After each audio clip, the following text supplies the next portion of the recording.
ಬೆಕ್ಕಿನ ಬಳಗ. ಇಂದಿನ ಕತೆ ಮಿಚ್ಚಿಯ ಅಣ್ಣ, ಹಿಂದಲ ಮನೆ ಗುಂಡಣ್ಣ. ನಮಗೆ ಪರಿಚಿತವಾದ ಮೊದಲ ಬೆಕ್ಕು ಗುಂಡಣ್ಣ. ನಮ್ಮದಲ್ಲದ ಬೆಕ್ಕಿಗೆ ಗುಂಡಣ್ಣ ಹೆಸರಿನ ನಾಮಕರಣ ಮಾಡಿದ್ದು ದೊಡ್ಡ ಮಗಳು ತಾರ. ಬೆಳಗಿನ ತಿಂಡಿಯ ವೇಳೆಗೆ ಟಾಕ್ ಹಾಜರಾಗುತ್ತಿದ್ದ ಗುಂಡಣ್ಣ.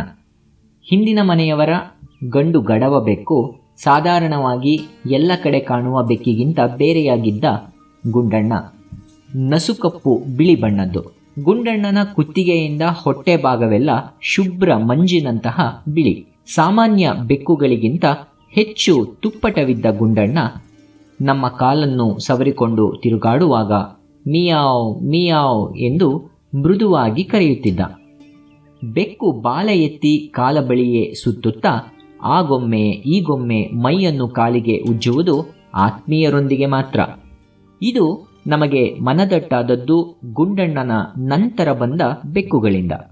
ನಮ್ಮ ಮನೆಯ ಹಿಂದಿನ ಮನೆಯವರ ಅಡುಗೆ ಹುಡುಗ ಬೆಕ್ಕಿನೊಂದಿಗೆ ಆಟವಾಡುತ್ತಿದ್ದರಿಂದ ಗುಂಡಣ್ಣ ಅವರ ಮನೆಗೆ ಸೇರಿದ್ದು ಎಂದು ತಿಳಿದಿದ್ದೆ. ನಮ್ಮ ಮತ್ತು ಹಿಂದಿನ ಮನೆಗಳ ನಡುವೆ ಕಾಂಪೌಂಡ್ ಎತ್ತರವಾಗಿಲ್ಲದಿದ್ದರಿಂದ ಗುಂಡಣ್ಣ ಸುಲಭವಾಗಿ ಓಡಾಡಿಕೊಂಡು ಎರಡು ಮನೆಯವರಿಗೂ ಸೇರಿದ್ದ. ಹಿಂದಿನ ಮನೆಯಲ್ಲಿ ಮಕ್ಕಳಿರಲಿಲ್ಲ. ಹಾಗಾಗಿ ಗುಂಡಣ್ಣನಿಗೆ ಮಕ್ಕಳ ಜೊತೆ ಬೇಕಾದರೆ ನಮ್ಮ ಮನೆಗೆ ಬರಬೇಕಾಗಿತ್ತು. ನನ್ನ ಗುಂಡಣ್ಣನ ಸ್ನೇಹ ಬೆಳೆದು ವೃದ್ಧಿಯಾದದ್ದು ನಾನು ತೋಟದ ಕೆಲಸ ಮಾಡಲು ಪ್ರಾರಂಭಿಸಿದಾಗ. 1980 ಡಿಸೆಂಬರ್ನಲ್ಲಿ ತಾರಾ ಹೇಮರ ತಾಯಿ ನನ್ನ ಪತ್ನಿ ಸ್ವರ್ಣ ಮರಣಿಸಿದ್ದಳು. 1981 ಜನವರಿಯಲ್ಲಿ ನಾನು 16 ವರ್ಷದ ತಾರಾ 9 ವರ್ಷದ ಹೇಮರೊಂದಿಗೆ ಮೈಸೂರಿನ ನಮ್ಮ ತಂದೆಯವರ ಮನೆಗೆ ಬಂದಿದ್ದೆ. ಮೈಸೂರು ವಿಶ್ವವಿದ್ಯಾನಿಲಯದ ಮಂಗಳೂರು ಸ್ನಾತಕೋತ್ತರ ಕೇಂದ್ರವಿದ್ದ ಕೊಣಾಜೆಯಿಂದ ಮೈಸೂರು ವಿಶ್ವವಿದ್ಯಾನಿಲಯದ ಮಾನಸ ಗಂಗೋತ್ರಿಗೆ ವರ್ಗವೂ ಆಯಿತು. 1 ವರ್ಷ ಯುವರಾಜ ಕಾಲೇಜಿನಲ್ಲಿದ್ದು ನಂತರ ಮಾನಸ ಗಂಗೋತ್ರಿಗೆ ವರ್ಗವಾಗಿ ಹೋದೆ. ಮೈಸೂರಿಗೆ ಬಂದ ನನಗೆ ಅಲ್ಲಿ ಎಲ್ಲವೂ ಹೊಸತು. ಆ ಹಿಂದೆ ಸುಮಾರು 10 ವರ್ಷಗಳು ದಕ್ಷಿಣ ಕನ್ನಡ ಜಿಲ್ಲೆಯ ಸುರತ್ಕಲ್, ಕೊಣಾಜೆ, ಮಂಗಳೂರುಗಳಲ್ಲಿದ್ದು ನಂತರ 3 ವರ್ಷಗಳು ಒರಿಸ್ಸಾದ ಭುವನೇಶ್ವರದಲ್ಲಿದ್ದು ಬಂದಿದ್ದ ನಾನು ಮೈಸೂರಿನಲ್ಲಿ ಹೊಸದಾಗಿ ಜೀವನ ಪ್ರಾರಂಭಿಸಿದ್ದೆ. ನಾನು ವರ್ಗಾವಣೆಯಾಗಿ ಬಂದಿದ್ದ ಯುವರಾಜ ಕಾಲೇಜಿನಲ್ಲಿ ತರಗತಿಗಳು ಜೂನ್ನಲ್ಲಿ ಪ್ರಾರಂಭವಾಗುತ್ತಿದ್ದರಿಂದ ಆ ಬೇಸಿಗೆ ರಜೆಯಲ್ಲಿ ಹೊತ್ತು ಕಳೆಯಲು ತೋಟಗಾರಿಕೆ ಕೆಲಸಕ್ಕೆ ಕೈ ಹಾಕಿದ್ದೆ. ನಮ್ಮ ಮನೆಯ ಮುಂದೆ ಮತ್ತು ಬಲಬದಿಗೆ 4 ತೆಂಗಿನ ಮರಗಳಿದ್ದು ಹಿಂಭಾಗದಲ್ಲಿ ಸಾಕಷ್ಟು ಖಾಲಿ ಜಾಗ ಇತ್ತು. ಈ ಜಾಗದಲ್ಲಿ ನಾನು 1-2 ಬಗೆಯ ಸೊಪ್ಪನ್ನು ಬೆಳೆಯಲು ಯೋಚಿಸಿದ್ದೆ. ಹಿಂದೆ ನಮ್ಮೂರು ಬೆಲಗೂರು. ಹಳ್ಳಿಯ ದಿನಗಳಲ್ಲಿ ನಮ್ಮ ಚಿಕ್ಕಪ್ಪನವರೊಂದಿಗೆ ಸೊಪ್ಪು ಬೆಳೆದ ಅನುಭವ ಇಲ್ಲಿ ಉಪಯೋಗಕ್ಕೆ ಬಂತು. ಸೊಪ್ಪಿನ ಮಡಿಗೆ ನೆಲ ಅಗೆಯಲು ಪ್ರಾರಂಭಿಸಿದಾಗ ಗುಂಡಣ್ಣ ತಪ್ಪದೆ ಹಾಜರಾಗುತ್ತಿತ್ತು. ಸಣ್ಣ ಪಿಕಾಸಿಯಿಂದ ನೆಲ ಅಗೆಯುವಾಗ ಜಾಗ ಬಿಡದಂತೆ ಗುಂಡಣ್ಣನ ಓಡಾಟ, ಜಿಗಿತ ನಡೆಯುತ್ತಿತ್ತು. ನೆಲದಲ್ಲಿ ಹುದುಗಿದ್ದ ರೆಕ್ಕೆಗಳಿಲ್ಲದ ಬುಳುಬುಳು ಹರಿಯುತ್ತಿದ್ದ ಜಿರಳೆಗಳನ್ನು ಹೋಲುತ್ತಿದ್ದ ಹುಳುಗಳನ್ನು ಗುಂಡಣ್ಣ ಹಿಡಿಯುತ್ತಿದ್ದ. ಹುಳು ಹೊರಗೆ ಹರಿದಾಗ ಗುಂಡಣ್ಣ ಚಂಗನೆ ಮೇಲೆ ಹಾರಿ ಕೆಳಗೆ ಬಿದ್ದು ಪಂಜದಿಂದ ಹುಳುವಿಗೆ ಹೊಡೆಯುತ್ತಿದ್ದ. ಗುಂಡಣ್ಣನ ಹಾರಿ ನೆಗೆಯುವ ಈ ಆಟ ನೋಡಲೆಂದೇ ಹೊರಗೆ ನಿಲ್ಲುತ್ತಿದ್ದ ತಾರಾ ಮತ್ತು ಹೇಮರಿಗೆ ನನ್ನ ತೋಟದ ಕೆಲಸ ಹೊಸದು. ಅದರ ಸಾಧ್ಯತೆಯನ್ನು ಅವರು ಯೋಚಿಸಿಯೂ ಇರಲಿಲ್ಲ. ಸೊಪ್ಪಿನ ಬೀಜ ಮೊಳೆತು ಸಸಿಗಳಾದಾಗ ಗುಂಡಣ್ಣ ಸೊಪ್ಪಿನ ಮಡಿಯನ್ನು ಹಾಳು ಮಾಡಬಹುದೆಂದು ಹೆದರಿದ್ದೆ. ಹಾಗಾಗದೆ ಸೊಪ್ಪು ಅಡುಗೆ ಮನೆ ಸೇರಿದ್ದರ ಕಾರಣ ಗುಂಡಣ್ಣನಿಗೆ ಜನಗಳ ಮೇಲಿನ ಪ್ರೀತಿ, ಸೊಪ್ಪಿನ ಮಡಿಯಲ್ಲಿ ಕಂಗೊಳಿಸಿ ಬೆಳೆದ ದಂಟು, ಪಾಲಕ್, ಸಬ್ಸಿಗೆ ಇತ್ಯಾದಿ ಸೊಪ್ಪನ್ನು ನೋಡಿ ಮಕ್ಕಳಿಗೆ ಸಂತೋಷದೊಂದಿಗೆ ಆಶ್ಚರ್ಯವೋ ಆಶ್ಚರ್ಯ. ತೋಟದ ಕೆಲಸ ಮಾಡುತ್ತಿದ್ದಾಗ ಬೆವರಿಕೊಂಡು ವಿಶ್ರಮಿಸಿಕೊಳ್ಳಲು ನಿಂತಾಗ ಗುಂಡಣ್ಣ ನನ್ನ ಕಾಲ ಬಳಿ ಸುತ್ತುತ್ತಾ ಕೀರಲು ಧ್ವನಿಯಲ್ಲಿ ಮಿಯಾವ್ ಗುಡುತ್ತಾ ನನ್ನ ಮೈಯನ್ನು ಬಿಲ್ಲಿನಂತೆ ಬಾಗಿಸಿ ಬಾಲವನ್ನು ಎತ್ತಿ ನನ್ನ ಕಾಲಿಗೆ ಸವರಿಕೊಂಡು ಓಡಾಡುತ್ತಿತ್ತು.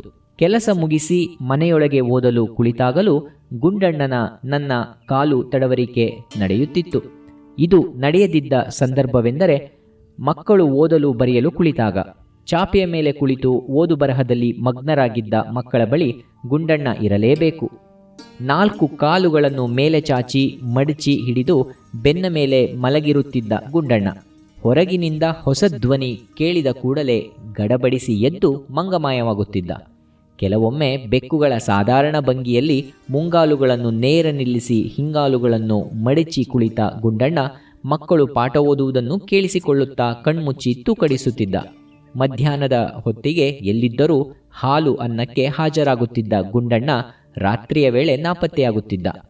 ಮಿಚ್ಚಿ ನಾಯಿಗಿಂತ ಮೊದಲೇ ನಮ್ಮೊಂದಿಗೆ ಇದ್ದ ಗುಂಡಣ್ಣ ನಮ್ಮಿಂದ ದೂರವಾಗಿ ಹೋದದ್ದು ಗೊತ್ತಾಗಲೇ ಇಲ್ಲ. ಗಡವ ಬೆಕ್ಕುಗಳು ಯಾವೊಂದು ಮನೆಯಲ್ಲಿಯೂ ದೀರ್ಘಕಾಲ ನಿಲ್ಲುವುದಿಲ್ಲವಂತೆ. ಗಂಡು ಬೆಕ್ಕುಗಳೂ ಸಹ ಅಲೆಮಾರಿಗಳು. ಮಿಚ್ಚಿ ಮತ್ತು ಗುಂಡಣ್ಣ ನಮ್ಮೊಂದಿಗಿದ್ದ ದಿನಗಳಲ್ಲಿ ನನ್ನ ಬಳಿ ಕ್ಯಾಮರಾ ಇರಲಿಲ್ಲ. ಹಿಂದೆ ಆಸ್ಟ್ರೇಲಿಯಾದಿಂದ ಹಿಂದಿರುಗುವಾಗ ನನ್ನ ಬಳಿ ಇದ್ದ ಟಾಪ್ಕಾನ್ ಸಿಂಗಲ್ ಲೆನ್ಸ್ ರಿಫ್ಲೆಕ್ಸ್ ಕ್ಯಾಮರಾ ಕೆಟ್ಟು ನಿರುಪಯೋಗಿಯಾಗಿತ್ತು. 1984ರಲ್ಲಿ ನಾನು ಪೂರ್ವ ಜರ್ಮನಿಗೆ ಹೋಗಿ ಬಂದಾಗ ಕಾರ್ಲ್ ಜೈಸ್ ಕಂಪನಿ ತಯಾರಿಕಾ ಪ್ರಾಕ್ಟಿಕಾ ಕ್ಯಾಮರಾ ತಂದಿದ್ದೆ. ನಂತರ 1995ರ ನಂತರ ಸುಲಭವಾಗಿ ಉಪಯೋಗಿಸಬಹುದಾದ ಫ್ಲ್ಯಾಶ್ ಒಳಗೊಂಡ ಯಾಶಿಕಾ ಕ್ಯಾಮರಾ ನನ್ನಲ್ಲಿತ್ತು. ಹಾಗಾಗಿ ಮಿಚ್ಚಿ ಮತ್ತು ಗುಂಡಣ್ಣನ ವಿನ ಉಳಿದ ನಮ್ಮ ಮೂಕ ಬಂಧುಗಳ ವಿವಿಧ ಭಂಗಿಗಳ ಫೋಟೋಗಳ ಸಂಗ್ರಹ ಬೆಳೆದು ಬಂದಿದೆ. ಕಣ್ಮುಚ್ಚಿ ಕುಳಿತು ಯೋಚಿಸಿದಾಗ ಗುಂಡಣ್ಣನ ಚಿತ್ರ ಮನಸ್ಸಿನ ತೆರೆಯ ಮೇಲೆ ತಾನೇ ತಾನಾಗಿ ಮೂಡುತ್ತದೆ. ಗುಂಡಣ್ಣನ ನಂತರ 1983 ನಮ್ಮ ಮನೆಗೆ ಬೆಕ್ಕುಗಳು ಬರುವುದರಲ್ಲಿನ 1-2 ವರ್ಷಗಳ ಅವಧಿಯಲ್ಲಿ ಹಲವಾರು ಘಟನೆಗಳು ನಮ್ಮ ಜೀವನದಲ್ಲಿ ನಡೆದಿದ್ದವು. ಮಿಚ್ಚಿ ನಾಯಿ ಸುಮಾರು 2 ವರ್ಷಗಳು ನಮ್ಮೊಡನಿದ್ದು ಕಳೆದು ಹೋಗಿ ಅಗಾಧ ನೋವು ತಂದಿತ್ತು. ತಾಯಿ ಇಲ್ಲದ ಹೆಣ್ಣು ಮಕ್ಕಳು ತಾರಾ ಹೇಮರನ್ನು ಬೆಳೆಸಲು ನೆರವಾಗುವರೆಂದು ತಿಳಿದಿದ್ದ ನನ್ನ ತಾಯಿಯವರು ಕಾರಣಾಂತರಗಳಿಂದ ಮೈಸೂರನ್ನು ಬಿಟ್ಟು ನನ್ನ ತಮ್ಮನ ಜೊತೆ ಇರಲು ಬೆಂಗಳೂರಿಗೆ ಹೋದರು.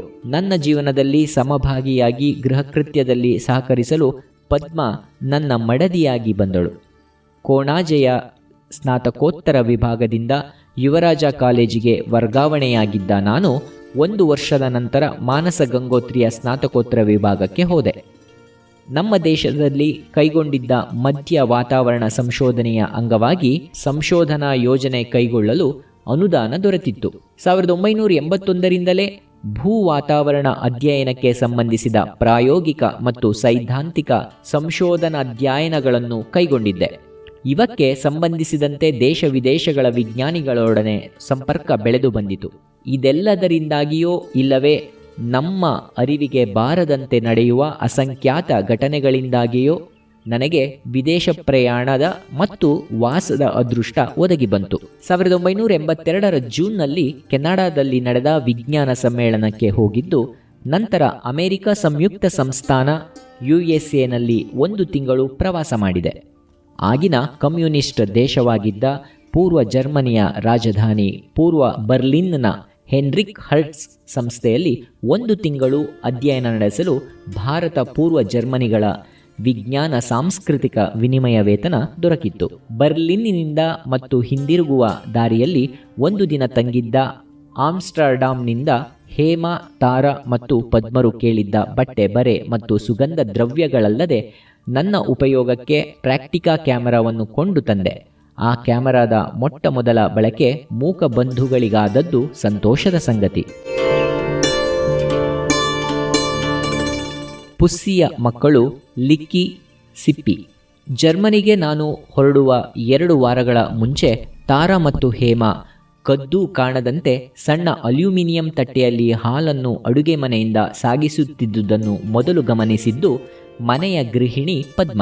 ಸಣ್ಣ ಪ್ರಮಾಣದ ವಿಚಾರಣೆಯಿಂದ ಹೊರಬಿದ್ದ ಸಂಗತಿ, ನಮ್ಮ ಮನೆಯ ಹಿಂಭಾಗದಲ್ಲಿದ್ದ ಹಳೆ ಸಾಮಾನುಗಳಿಗೆ ಮೀಸಲಾದ ಶೆಡ್ಡಿನಲ್ಲಿ ಹೆಣ್ಣು ಬೆಕ್ಕು ಆಗಾಗ್ಗೆ ಕಾಣಿಸಿಕೊಳ್ಳುತ್ತಿತ್ತು. ಅದಕ್ಕಾಗಿ ಹಾಲಿನ ಉಪಚಾರ. ಮನೆಯವರಿಗೆಲ್ಲ ಬೆಕ್ಕಿನ ಇರುವಿಕೆ ಗೊತ್ತಾದ ಮೇಲೆ ಹಾಲಿನ ವಿತರಣೆಗೆ ಗೌಪ್ಯ ನಿಗೂಢತೆ ಬೇಕಾಗಲಿಲ್ಲ. ಬೆಕ್ಕಿನ ಊಟದ ತಟ್ಟೆ ರಾಜಾರೋಷವಾಗಿ ಹೊರಗೆ ಬಂದಿತು. ಬೆಳಗ್ಗೆ ಮತ್ತು ರಾತ್ರಿ ಹಾಲು ಅನ್ನದ ಊಟ ಬೆಕ್ಕಿಗೆ ಖಾತ್ರಿಯಾಯಿತು. ಪುಸಿ ಪುಸಿ ಬಾ ಬಾ ಎಂದು ಕರೆದರೆ ಮಿಯಾವ್ ಉತ್ತರದೊಂದಿಗೆ ನಿಧಾನವಾಗಿ ನಡೆದು ಬರುತ್ತಿದ್ದ ಬೆಕ್ಕು ನೋಡಲು ಸುಂದರವಾಗಿತ್ತು. ಪುಸ್ಸಿ ನೋಡಲು ಸುಂದರವಾಗಿದ್ದುದರ ಕಾರಣ ಅದು ಗರ್ಭಿಣಿಯಾದದ್ದು ಇದು ನಮಗೆ ಗೊತ್ತಾಗಿರಲಿಲ್ಲ. ಬೆಕ್ಕು ನಾಯಿಗಳನ್ನು ನಮಗಿಂತ ಹೆಚ್ಚಾಗಿ ನೋಡಿದ್ದ ತಂದೆಯವರು ಪುಸ್ಸಿ ಗರ್ಭಿಣಿ ಬೆಕ್ಕೆಂದು ಹೇಳಿದ್ದಲ್ಲದೆ ಅದನ್ನು ಕೂಡಲೇ ಮನೆಯಿಂದ ಓಡಿಸಲು ಸಲಹೆ ಮಾಡಿದರು. ಕಾರಣ, ಬೆಕ್ಕು ಮರಿ ಹಾಕಿದಾಗ ಗಡವ ಬೆಕ್ಕುಗಳಿಂದ ಮರಿಗಳನ್ನು ರಕ್ಷಿಸಲು ತಾಯಿ ಬೆಕ್ಕು ಮರಿಗಳನ್ನು ಮನೆಯಲ್ಲಿ ಎಲ್ಲೆಂದರಲ್ಲಿ ಮುಚ್ಚಿಡುತ್ತೆ.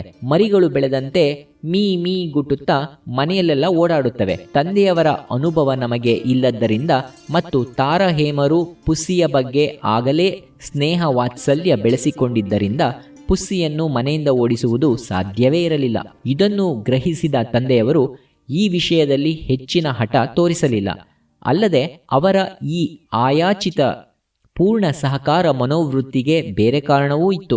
ಗರ್ಭಿಣಿ ಬೆಕ್ಕುಗಳು ಮರಿ ಹಾಕಲು ಹಲವು ಜಾಗಗಳನ್ನು ಹುಡುಕಿಕೊಂಡಿರುತ್ತಾದ್ದರಿಂದ ಮರಿ ಹಾಕುವುದು ಯಾರ ಮನೆಯಲ್ಲಾದರೂ ಆಗಬಹುದು. ನಮ್ಮ ಮನೆಯಲ್ಲಿಯೇ ಮರಿ ಹಾಕುವುದೆಂದು ಖಾತರಿಯನ್ನು ಯಾರೂ ಕೊಟ್ಟಿರಲಿಲ್ಲ. ಹಾಗಾಗಿ ಮುಂದೆ ಯಾವತ್ತೋ ಒದಗಬಹುದಾದ ಸಂಕಟಕ್ಕೆ ಈಗಿನಿಂದ ಪೇಚಾಡುವುದೇಕೆ ಎನ್ನುವುದು ಅವರ ಆಲೋಚನೆ. ಮನೆಯಲ್ಲಿನ ಈ ವಿದ್ಯಮಾನಗಳ ಹಿನ್ನೆಲೆಯಲ್ಲಿ ನಾನು ಜರ್ಮನಿಗೆ ಹೋಗಿದ್ದೆ. ಜರ್ಮನಿಯಿಂದ ಹಿಂತಿರುಗಿ ಮನೆಯೊಳಗೆ ಕಾಲಿಡುತ್ತಿದ್ದಂತೆಯೇ ನನ್ನನ್ನು ಸ್ವಾಗತಿಸಿದ ಸುದ್ದಿ ಹೇಮನಿಂದ ಡ್ಯಾಡಿ ಪುಸ್ಸಿ ಮರಿ ಹಾಕಿತು. ಅಷ್ಟು ಮಾತ್ರ ಹೇಳಿ ತಾರನತ್ತ ನೋಡಿದ್ದರಿಂದ ಸುದ್ದಿಯ ಮುಂದಿನ ಭಾಗ ಹೊರಬರಲೇ ಇಲ್ಲ. ತಾರ ಕಣ್ಣು ಸಂಜ್ಞೆಯಿಂದ ಹೇಮನನ್ನ ಸುಮ್ಮನಿರಿಸಿದಳು. ನಾನು ಸಹ ಇದರ ಬಗ್ಗೆ ವಿಚಾರಿಸಲಿಲ್ಲ. ಮರಿ ಹಾಕಿದ ಪುಸ್ಸಿ ಬೆಕ್ಕು ಮರಿಗಳನ್ನು ಬೇರೆಡೆಗೆ ಒಯ್ದಿರಬೇಕು. ಇದರಿಂದ ಮಕ್ಕಳಿಗೆ ನಿರಾಸೆ ಆಗಿರಬಹುದು. ತಾಯಿ ಬೆಕ್ಕು ಮರಿಗಳ ಜಾಗವನ್ನು ಪದೇ ಪದೇ ಬದಲಿಸುವುದನ್ನು ಹಿಂದೆ ಕೇಳಿದ್ದೆ. ಅದರ ಬಗ್ಗೆ ಹೆಚ್ಚು ಮಾತನಾಡಿದರೆ ಮಕ್ಕಳಿಗೆ ಬೇಸರವಾದೀತೆಂಬ ಹೆದರಿಕೆ ನನ್ನನ್ನು ಸುಮ್ಮನಾಗಿಸಿತು.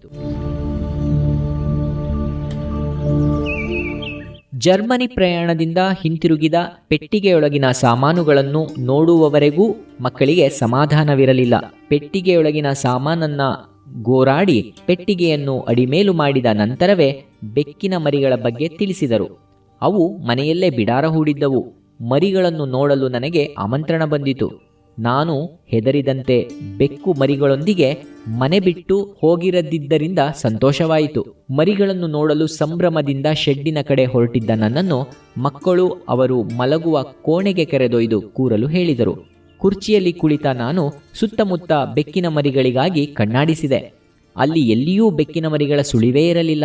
ಮಂಚದ ಮೇಲೆ ಕುಳಿತ ತಾರ ಬಾಗಿ ಮಂಚದ ಕೆಳಗಿದ್ದ ಬಿದಿರಿನ ಕುಕ್ಕೆಯನ್ನು ಹೊರಕೆಳೆದಳು. ಕುಕ್ಕೆಯಲ್ಲಿ ಹಾಸಿದ್ದ ಮೆತ್ತನೆಯ ಬಟ್ಟೆಗಳ ಮೇಲೆ ತಾಯಿ ಬೆಕ್ಕು ಪುಸ್ಸಿ ಮತ್ತು ಮೊಲೆ ಹಾಲು ಕುಡಿಯುತ್ತಿದ್ದ ಎರಡು ಮುದ್ದಾದ ಮರಿಗಳು, ಒಂದು ಬಿಳಿ ಮತ್ತು ಬೂದು ಬಣ್ಣದ್ದು, ಮತ್ತೊಂದು ಬಿಳಿ ಮತ್ತು ಕೆಂಚು ಬಣ್ಣದ್ದು. ಹೊರಗಿನ ಪರಿವೆಯೇ ಇಲ್ಲದೆ ಹಾಲು ಕುಡಿಯುತ್ತಿದ್ದ 1 ವಾರದ ವಯಸ್ಸಿನ ಆಗತಾನೆ ಕಣ್ಣು ಬಿಟ್ಟಿದ್ದ ಮರಿಗಳು ಮತ್ತು ನಿಶ್ಚಿಂತೆಯಿಂದ ಕಣ್ಮುಚ್ಚಿ ಮರಿಗಳಿಗೆ ಹಾಲುಣಿಸುತ್ತಿದ್ದ ಪುಸ್ಸಿಯನ್ನು ನೋಡುತ್ತಿದ್ದ ನನಗೆ ಬೇರೆ ಯಾವುದೋ ಪ್ರೀತಿ ವಾತ್ಸಲ್ಯದ ಸುಂದರ ಲೋಕದಲ್ಲಿದ್ದಂತೆ ತೋರಿತು.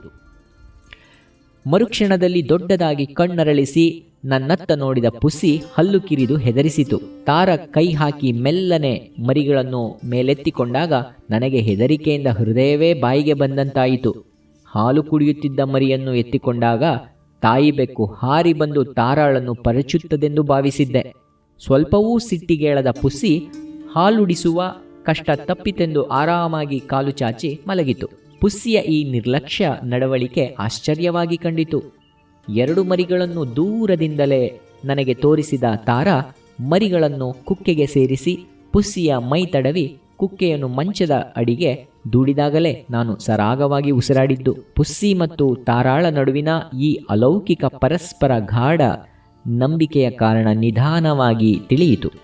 ನಾನು ಜರ್ಮನಿಗೆ ಹೋಗಿದ್ದಾಗ ನಡೆದ ಪುಸ್ಸಿ ಪ್ರಸವ ಪ್ರಸಂಗದ ವಿವರ. ಬೆಕ್ಕುಗಳು ಮರಿ ಹಾಕುವುದು ಯಾರಿಗೂ ಗೊತ್ತಾಗುವುದೇ ಇಲ್ಲ. ಆದರೆ ಪುಸ್ಸಿಯ ವಿಷಯದಲ್ಲಿ ಹಾಗಾಗಿರಲಿಲ್ಲ. ಮಿಯಾವ್ ಮಿಯಾವ್ ಎಂಬ ನೋವಿನ ಕೂಗಿನೊಂದಿಗೆ ನಿಂತಲ್ಲಿ ನಿಲ್ಲದೆ ಕೂರದೆ ಸಂಕಟ ಅನುಭವಿಸುತ್ತಿದ್ದ ಪುಸ್ಸಿಯ ಸ್ಥಿತಿಯನ್ನು ನೋಡಿ ಚಿಕ್ಕ ಹೇಮಳಿಗೆ ಅಳು. ತಂಗಿಯನ್ನು ಸಮಾಧಾನ ಮಾಡಿದ ತಾರ ಧೈರ್ಯ ಮಾಡಿ ಪುಸ್ಸಿಯನ್ನು ಕೋಣೆಗೆ ಸೇರಿಸಿ ಬಟ್ಟೆ ಹಾಸಿ ಮಲಗಿಸಿ ಬೆಚ್ಚನೆ ಹಾಲು ಕುಡಿಸಿದಳು.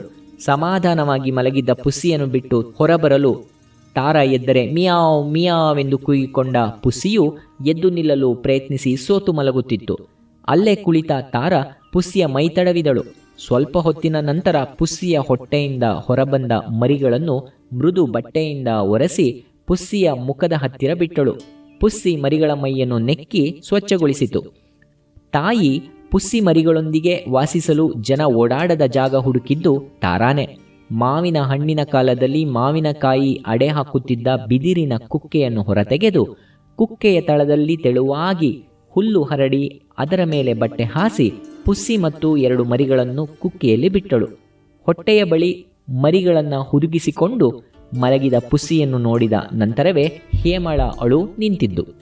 ಮರಿ ಹಾಕುವಾಗ ಪುಸ್ಸಿಗೆ ಹಾಸಿದ್ದ ಬಟ್ಟೆಯನ್ನು ಹೊರಗೆ ಬಿಸಾಡಿ ಆ ಜಾಗವನ್ನು ಪೆನಾಯಿಲ್ ನೀರಿನಿಂದ ಚೊಕ್ಕಟ ಮಾಡಿದ ತಾರ ತಾನು ಸ್ನಾನ ಮಾಡಿದ ನಂತರ ತನ್ನ ಆಹಾರದ ಬಗ್ಗೆ ಗಮನ ಕೊಟ್ಟಳು. ಪುಸ್ಸಿ ಮರಿ ಹಾಕಿದ ಪ್ರಸಂಗದ ಈ ವರದಿಯನ್ನು ಚಾಚೂ ತಪ್ಪದೆ ಒಪ್ಪಿಸಿದ್ದು ಹೇಮ. ಅದರೊಂದಿಗೆ ಪುಸ್ಸಿ ಮತ್ತು ಮರಿಗಳ ಫೋಟೋ ತೆಗೆಯಲು ಹೇಮ ಜ್ಞಾಪಿಸಿದಳು. ಆಮ್ಸ್ಟರ್ಡಾಮ್ನಿಂದ ನಾನು ತಂದಿದ್ದ ಹೊಸ ಕ್ಯಾಮೆರಾದಿಂದ ತೆಗೆದ ಮೊದಲ ಫೋಟೋಗಳು ಬಿದಿರಿನ ಕುಕ್ಕೆಯಲ್ಲಿ ಮಲಗಿದ್ದ ಪುಸ್ಸಿ ಮತ್ತು ಅದರ ಮರಿಗಳದ್ದು. ಹಾಸನ, ಮೈಸೂರಿನಂತಹ ದೊಡ್ಡ ಊರುಗಳಲ್ಲಿ ಬೆಳೆದು ಕಾಲೇಜಿನಲ್ಲಿ ಓದು ಪ್ರಾರಂಭಿಸಿದ್ದ ತಾರ ಪ್ರಾಣಿ ಲೋಕದಲ್ಲಿ ಮರಿಗಳು ಜನಿಸುವುದನ್ನು ಮೊದಲ ಬಾರಿಗೆ ಕಣ್ಣಾರೆ ಕಂಡಳು. ಹಳ್ಳಿಯಲ್ಲಿ ಬೆಳೆದಿದ್ದ ನಾನು ಹಸು ಮತ್ತು ಎಮ್ಮೆಗಳು ಕರು ಹಾಕುವುದನ್ನು ಹಲವು ಬಾರಿ ಕಂಡಿದ್ದೆ.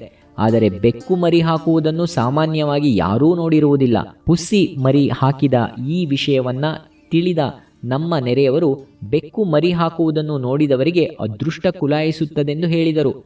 ಇದರ ಸತ್ಯಾಸತ್ಯತೆ ನನಗೆ ತಿಳಿಯದು. ಆದರೆ ಪುಸ್ಸಿಯ ದಿನಗಳ ನಂತರ ದಶಕಗಳಲ್ಲಿ ದೂರದ ಮುಂಬಯಿಯಲ್ಲಿ ತೃಪ್ತ ಸಂಸಾರ ನಡೆಸುತ್ತಿರುವ ತಾರ ಸುತ್ತಲಿನವರ ಕಷ್ಟ ನೋವುಗಳಿಗೆ ಸ್ಪಂದಿಸಿ ನೆರವು ನೀಡಲು ಧಾವಿಸುತ್ತಾಳೆ.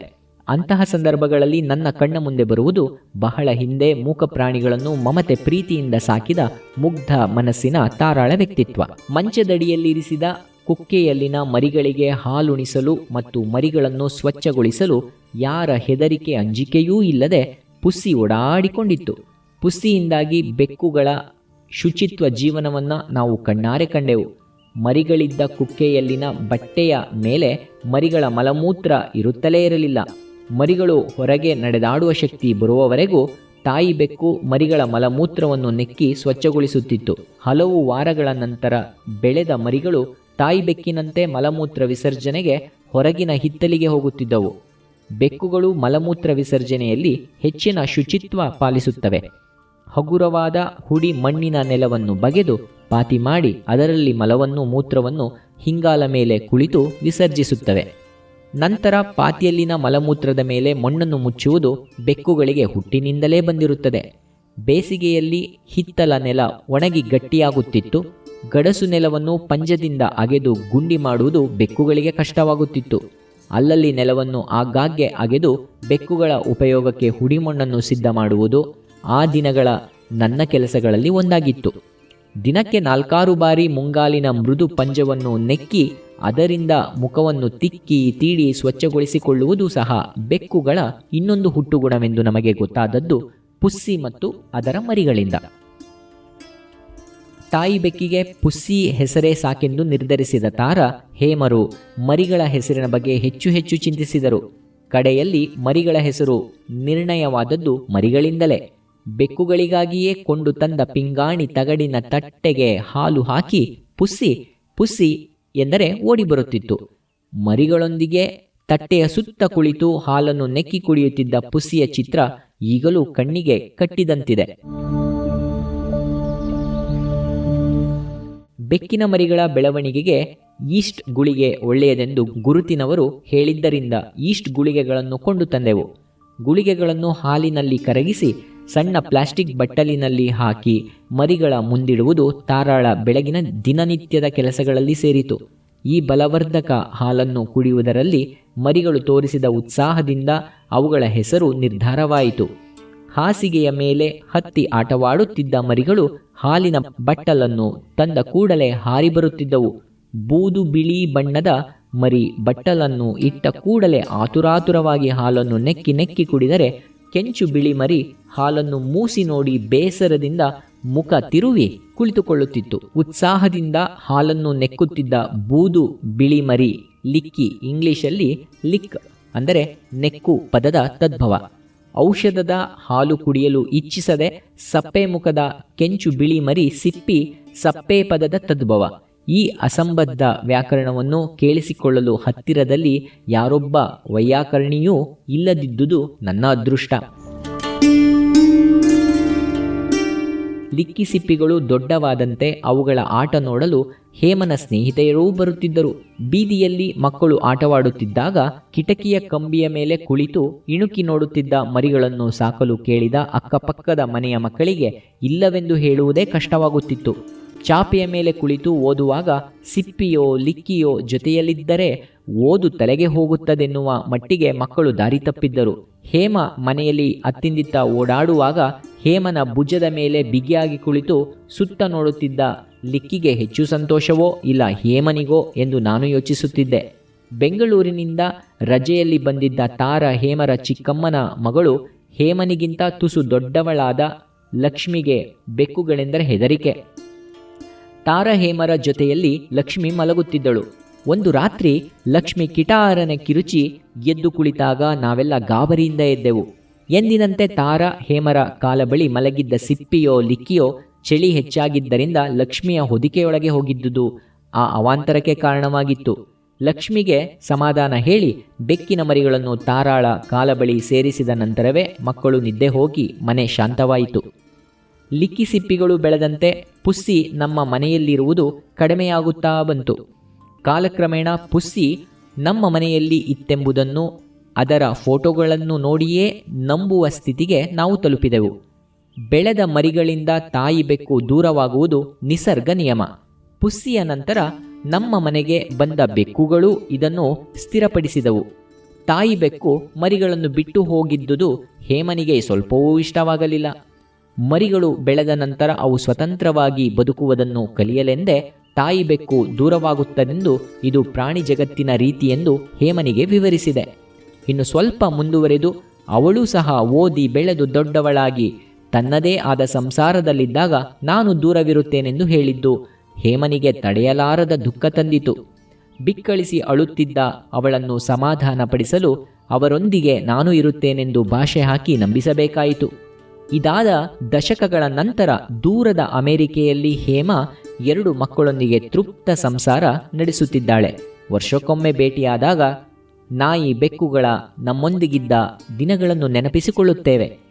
ಬೆಳೆದ ಮಕ್ಕಳು ತಾಯಿ ತಂದೆಯರಿಂದ ದೂರ ಹೋಗಿ ತಮ್ಮದೇ ಸಂಸಾರ ನಡೆಸುವುದು ಮಾನವ ಸಮಾಜದ ಬೆಳವಣಿಗೆಗೆ ಮುಖ್ಯವೆಂಬುದನ್ನು ಹೇಮನು ತಿಳಿಯುವ ಕಾಲ ಬಂದಾಗ ಪುಸ್ಸಿ ಲಿಕ್ಕಿ ಸಿಪ್ಪಿಯರನ್ನು ಹೇಮ ನೆನೆಯದೇ ಇರುವುದಿಲ್ಲ.